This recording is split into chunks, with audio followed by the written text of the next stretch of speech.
out episode 4 of the 10-part series of The Last Dance, the Chicago Bulls 97-98 run on their chance for their second three-peat in 8 years is phenomenal. Episode 4 is about Phil Jackson and still a little bit on Dennis Rodman. But if you know me, I'm not going to hold you up. Let's jump right into it. If you like my content, please subscribe to the channel. Also, turn on your notifications so you can get something every time I upload. Let's jump right into it. Episode 4, The Last Dance. At this point, Dennis has been gone longer than the 48 hours that Phil gave him. They gave Dennis Rodman 48 hours. You go to Vegas, you come back within 48 hours. Dennis has been gone for over 80 hours. No one's heard of him. No one's seen him. No one knows what Dennis is doing, but we do know he's in Vegas doing Dennis and living the Dennis life. Dennis, at this point, like I said, he's the highest thing you could be in social media. If social media was around back then, Dennis would be here, #1 trending at all times. Dennis Rodman is #1. Jordan was the man on the court in his brand, but Dennis, in the media's eyes, what he did off the court overshot everything he did on the court. He was a winner, but the media wanted to know, what is Dennis doing? Is Dennis going to be wearing a dress today? Is he wearing a wig? Is he about to be talking crazy? What is Dennis doing? And Dennis is in Vegas living the Dennis life at this point. So while Dennis is out there, they actually interviewed Carmen Electra. If you don't remember Carmen Electra in the 90s, big, super top model in all TV shows, Baywatch. And she was Dennis's girlfriend, and there was nothing like a Dennis party in her words. They would go out there gambling, lots of girls, liquor, everything. If you wanted to do it, Dennis Rodman had it. Well, one story is when Michael Jordan actually came to get Dennis from Vegas, they knocked on the door. Carmen Electra was in the room. She was in the bed, but they're not going to say what was going on in there. Jordan just said he knocked on the door, and when he opened it up, Dennis was in the bed. They had to wake Dennis up and literally drag him back to Chicago to get him to come to practice. Dennis Rodman was pretty much out of it, but this is Dennis, and MJ, Phil, and the rest of the Bulls organization, they knew how Dennis was, but you let Dennis do what he can off the court, and he's going to be the best that he can be on the court. So they end up getting Dennis Rodman after, 3-4 days, 5 days of missing. They got him and they brought him back to Chicago. So they finally get Dennis Rodman back to Chicago and they get him to the practice facility. And Dennis has been gone, binge drinking, Lord knows who knows what else Dennis was doing out there. But they get him back and they're running practice. And Phil Jackson, in his head, he's like, man, the only thing I need to do is worry about getting Dennis Rodman back in shape. So he just had Dennis Rodman doing his own thing off to the side. He's upstairs on the elliptical running, pretty much just trying to get back in basketball shape. He's been gone. We know he hasn't did any conditioning while he was gone. He's just been partying. And like I said, man, this is Dennis. So we don't really know what kind of condition he's in, but this is where things get very, very interesting. So at this point, Phil brings Dennis back down to the team, and he's putting him in the team. So he's pretty much saying, all right, look, our whole job is as a team, because we are a team and this is a sport, that a team has to play together. We're going to all have to do the Indian run. And what the Indian run is everyone gets in a line and they run. And when the whistle blows, the person in the back has to sprint to the front. At this point, Michael Jordan is like, man, I'm in shape. The team's in shape. We don't want to have to run because of Dennis Rodman. So what Jordan tells everyone on the team, hey, when you get to the front, slow down so Dennis can catch up. So he said once they start running, they just get to a jog, a very, very slow jog. It's almost power walking. So everyone's doing that.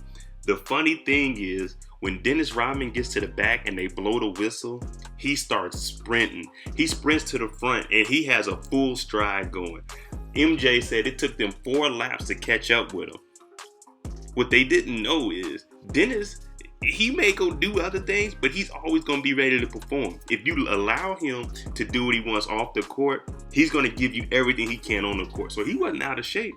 You know what I'm saying? He was ready to go. And he was out there sprinting his heart out like, hey, man, I'm here to win, man. That's one thing I'm not going to do is let you guys down. We are here to win, and that is my job. So Dennis was in condition, and no one expected that from him. That's crazy. So now we get into the upbringing of Phil Jackson. Phil and Dennis Rodman had a very good connection. They spoke about it because Phil was raised in Montana, so he always seen a lot of Native American children come in and he grew up learning their culture. So he was very in touch with all the Native American culture. And Dennis Rodman, being from Oklahoma and going to Southwest Oklahoma for school, he was around all that, and he had some Native in his blood. So that's what bonded them the most. And the thing about it is, knowing where a tribe is located, Phil knew how to connect with Dennis and said, okay, this is what you are. This is what kind of blood you have. And all throughout Phil's room, he had all kinds of memorabilia and stuff from Native Americans. So that's how they bonded. And he was close to Dennis outside of basketball. So they grew and had a personal relationship, which was very, very helpful to have Dennis Rodman on the team and be able to work directly with Phil Jackson. Phil Jackson, like I said, he grew up in Montana, and his family, they were always asking more religious things from him. And for Phil, growing up as a kid, he always said that he'd rather play sports than be on his knees praying. So he ended up going to North Dakota University. So he was pretty tall, you know what I'm saying? We all know Phil is a tall guy playing center, and he balled out there, which eventually led to him getting drafted by the New York Knicks in '67. He was a second round pick, but he ended up getting a championship with the New York Knicks. So Phil actually played a lot of basketball. Of course, I know a lot of younger people didn't know that Phil was in the NBA, and Phil, hey, he did his thing while he was out there. Big man, filled his role, and hey, he brought in them championships to New York. So Phil Jackson, while he played, like I said, he had championships, but he wasn't your ordinary basketball player. He was more of the hippie type. So everyone used to recommend, hey, Phil, man, you were good at the game. You should go coach. So one of his old affiliates, they actually told him, hey, you should go coach in Puerto Rico. So he actually went out to Puerto Rico and coached for a little bit. He was doing his thing out there. They were winning games. He got a lot of crazy stories. He said one time that the mayor of one of the cities they played against, it gets real rowdy. If you beat the home team, when you leave, they throw rocks and stuff at your bus. But he said one day the mayor came and shot one of the coaches that beat his team. And he was just suspended from the games for the rest of the season. Like, that was the punishment, just suspended from the games. But after Phil coached in Puerto Rico, they told him, hey, come up, coach for the CBA, man. Like, that would be a good fit for you. And he eventually did go up to the CBA and started coaching. So after winning the championship in the CBA, the Bulls, Jerry Krause, the evil GM, he actually knew Phil Jackson. He wanted to bring him in to be an assistant coach. But the Bulls, they didn't want him. So when Phil Jackson came in for an interview, they were like, I don't know, because he came in hippie clothes, overalls.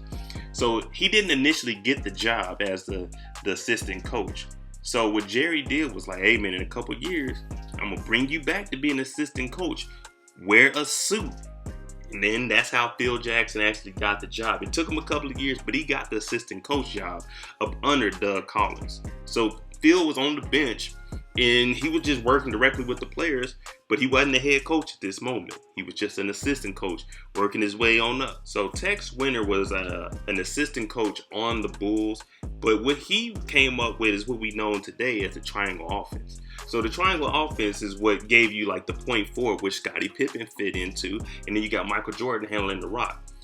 But Doug Collins didn't want to hear anything about that. So it got to the point where Tex was talking about the triangle offense so much, he got banned from sitting on the bench at games, and he had to go sit up in the nosebleeds, pretty much in the press box. But Phil Jackson was listening to him, and he was like, okay, these plays here, okay, this triangle offense will work. So he started listening to it and breaking down and learning everything he could from Tex about the triangle offense. And that's why Phil Jackson was so great with the triangle offense. At this point, Doug Collins felt that Phil was good enough to actually coach the team just because of his understanding of basketball and learning how to implement this triangle offense, which became a very, very, very, very vital part of the Chicago Bulls and then winning them championships. The triangle offense has been working real good for the Bulls. So now they're on their actual run and they got things going, you know what I'm saying? They got Scottie, Michael running this triangle offense. But MJ said Tex used to yell at him a lot and be like, Mike, the reason for this triangle offense is just move the ball, pass the ball. And Mike said, man, I don't want Cartwright to have the ball with 5 seconds left and trying to shoot a shot. That's not equal opportunity offense. That's just dumb. Like, no one would want him to try to take a game winner because he's not going to make it, let's be real. But anyway, MJ, he put up 69 points against the Cavs, his career high.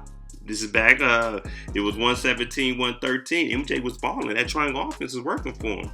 And then, again, Tex was like, hey, man, move the ball around, Mike. And Mike's like, look, we're trying to win these games. And Tex said, there's no I in team.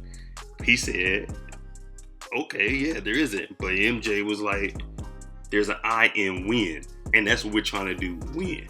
You want to win, put Mike in. For real. 1990, the playoffs run around. And guess who the Bulls are matched up against? The Detroit Bad Boy Pistons. And this game, they got forced to a game 7. Now, if you remember the year before in 89, the Bulls are the only team to beat the Detroit Pistons at least one game. They were the only team to do it. And now they're facing them again, and they're in game 7.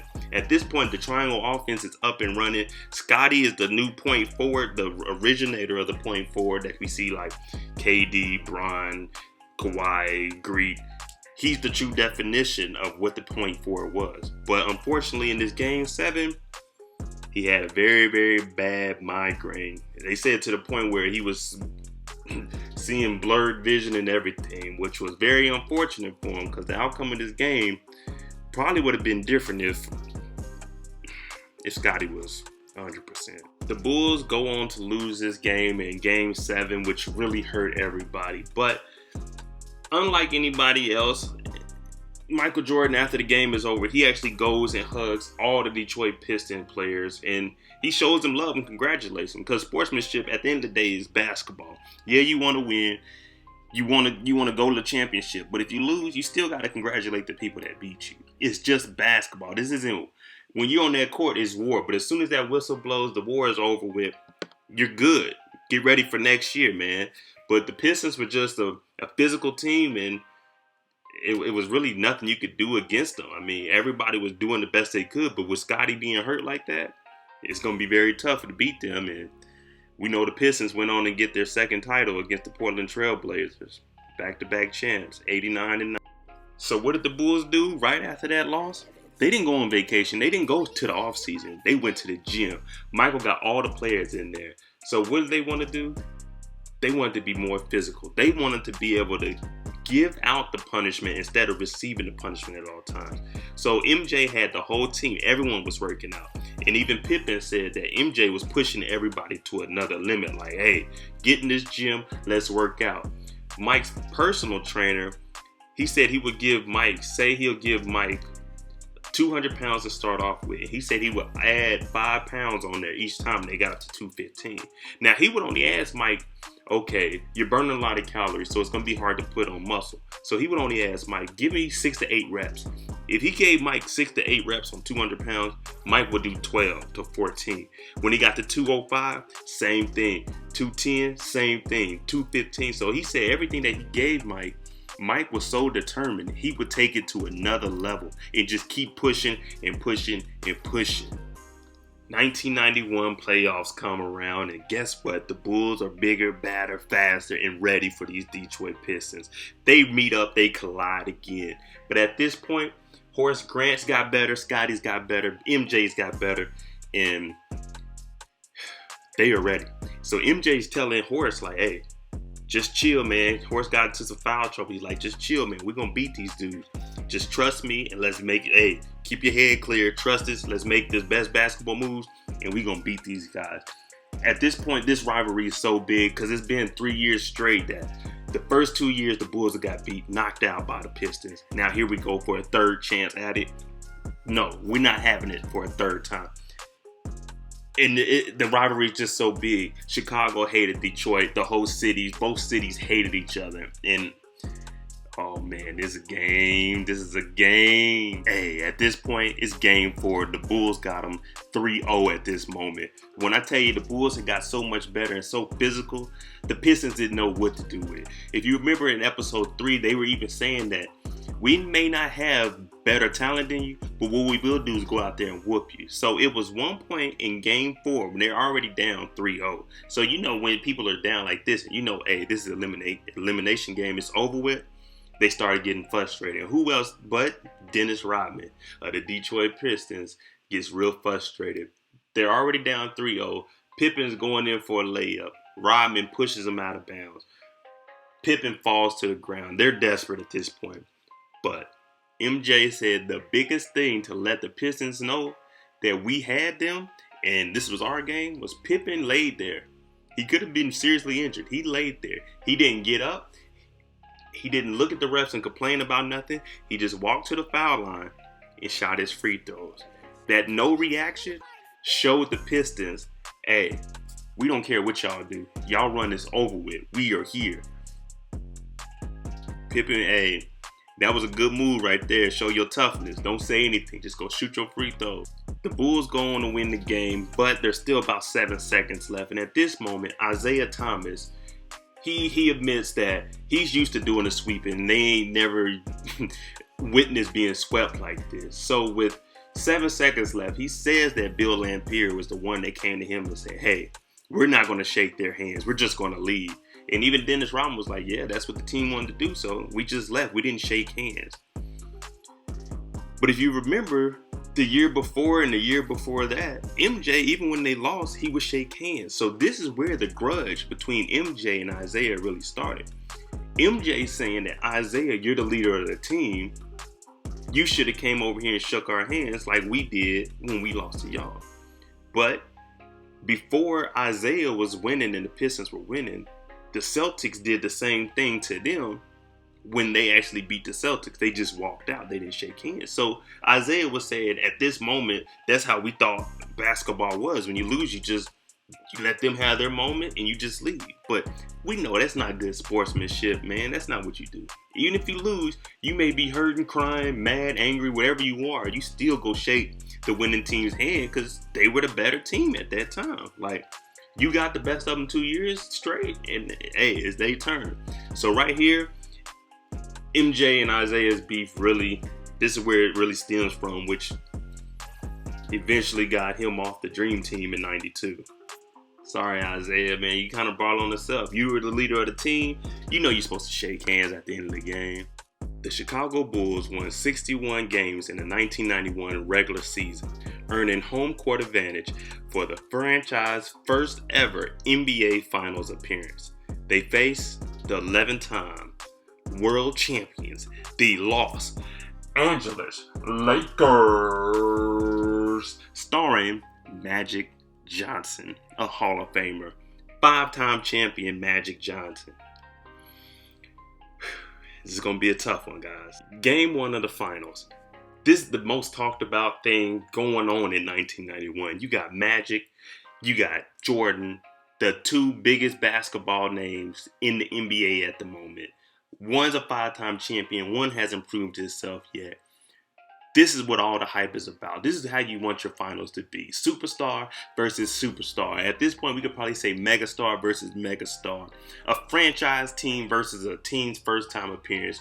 David versus Goliath. This is everything that the media is talking about. In game 1, the tip goes to the Lakers. And it's going to be a hell of a game that we're about to. Everything is going good. The Bulls are in there competing. We get to see Michael's infamous layup where he brings it over, clutches it, reverse layups off the other side. Oh my God, everything is going good. But unfortunately, they had to take Mike off of Magic. Now, people always say, oh, well, Pippen had to hold him. People got to understand that MJ is only 6'6". Magic is 6'9". Pippen is 6'8", 6'9". That's just a better matchup. Like, Jordan's like a traditional guard. So they put him on. And they were even saying, hey, Magic's the best point guard they ever seen, but Pippen's defense was something on another level. So he was actually containing Magic to, hey, I won't say he locking him down because Magic went up and put up a triple-double in the first game. But the Lakers go on to win this, but they now figured out, we put Pippen on Magic and have him cover him the whole 94 feet and allow Michael to go out there and do his scoring. Hey, we got a chance to win this. And the Bulls, MJ said, man, we knew we didn't play that good, but we knew we had a chance to beat these guys because it was still close. Game 5 going into the fourth quarter is tied 80-80. They take a timeout. And Phil's asking MJ, what do you see out there? MJ's telling them, hey, look, y'all, Paxson is open. So Phil says, all right, look, Jordan, you can still create, get out there, create, but give it to Paxson. What do? They come out, everyone in the world is expecting they're going to double team MJ. MJ's going to come up with some crazy shot and he's going to make it. But nah, MJ was making the basketball moves and he was dishing it out to Paxson. And Paxson was hitting those big open 3-point shots. And that's what led the Bulls to go ahead and win Game 5, taking them on to Game 6, which will be an elimination game because they are already up 3-1. The Lakers won the first game and haven't smelled winning another game. The Bulls, they were really on it this time. So the Bulls, they go on to Game 6 and they win. You know, it's finally happened. All these years, MJ's been getting beat up. He's got his championship. And they said this is the first time they've seen this kind of emotion from Michael outside of being angry or frustrated or just pushing his team to the limit. It's the emotion of him crying. Like, they never seen this sensitive side to him. This is all he wanted, man. This is all he played the game for, was to be the best and to win a championship. The Bulls win their first championship in 91. They had to beat the bad boy Pistons. And then they had to take down at the time, one of the best teams in the West, the Los Angeles Lakers. Jordan finally did it. Him and Pippen got their first ring in 1991. It was a beautiful thing, man. I was just a kid when it happened, but it was a good thing, man. All right, we fast forward back to the 98 season. So we know in 97, the Bulls beat the Utah Jazz in the championship. So they had a rematch in February of 98. Everyone knew that the Bulls had no problem. They were going to make it out the East. But the problem was that team in the West that they just played in the finals the year before. So in February, they met up, which is a rematch. And everyone's like, this right here is a preview of the finals. And the Utah Jazz, they had Karl Malone, a Hall of Famer. John Stockton, Hall of Famer. They even had Big Greg Ostertag. He's not a Hall of Famer, but hey, he could get in that paint and he could do his thing. The Bulls were playing like they normally do, but unfortunately they just slipped and the Utah Jazz win. And at this moment, everyone's like, does Utah have enough to beat them this year? If these two go at it in the finals, does Utah have enough to win this game against the Bulls in a 7-game series? Now, we have to wait for the other 6 episodes to find out. I mean, some of us know, but hey, the Jazz were nothing to play with in this 98 season. All right, that's episode 4 of The Last Dance. Hey, comment below what you think happened, what was going on through the Bulls' head when they lost that game to the Utah Jazz. Are they thinking, man, this is it? We got 5 and that's it? Or were they thinking, hey, we're going to come out there, we know what they can do and how we can adjust to that? Comment below what you think about it. And overall, what do you think about the episode in general, huh? Let me know. Hey, but I'm MoedotJ. Thank you for watching. Like I said, subscribe to my channel, like, comment, share, do everything you like, post, thumbs up on it. Thanks for all of that love. Hey, I'm MoedotJ. Follow me on all my social media. It's MoedotJ. I'm on Instagram the most. Thank you for watching.